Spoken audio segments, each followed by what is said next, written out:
大家好，新年快樂！我係美珍。今日咧，我想同大家分享3個2026我嘅目標。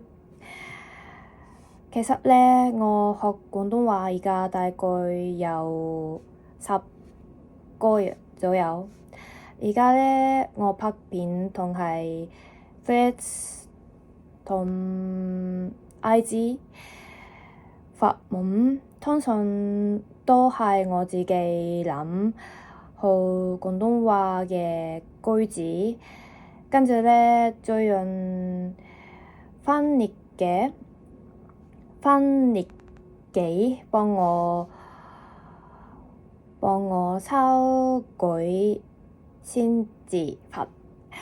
咁所以今年我希望可以盡量自己諗，又唔使準備推本，係啊，直接用廣東話講嚟拍片，係啊。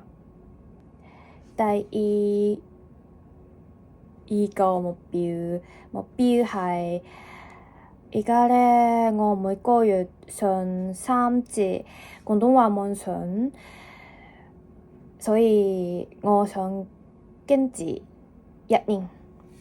其實咧，我第一個之後好少一樣習慣可以繼續咁耐，所以我會努力㗎。係啊。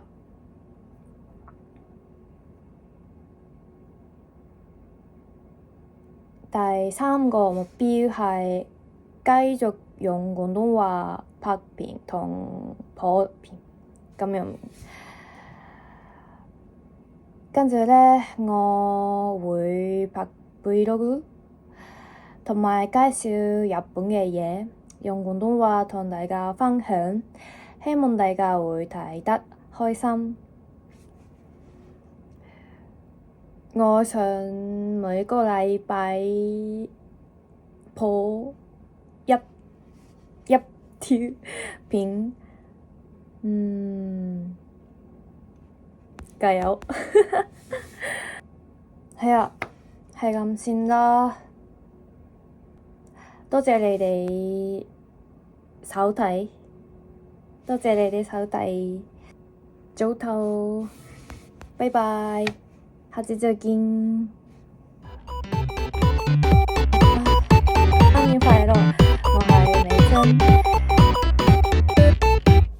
今日咧，我想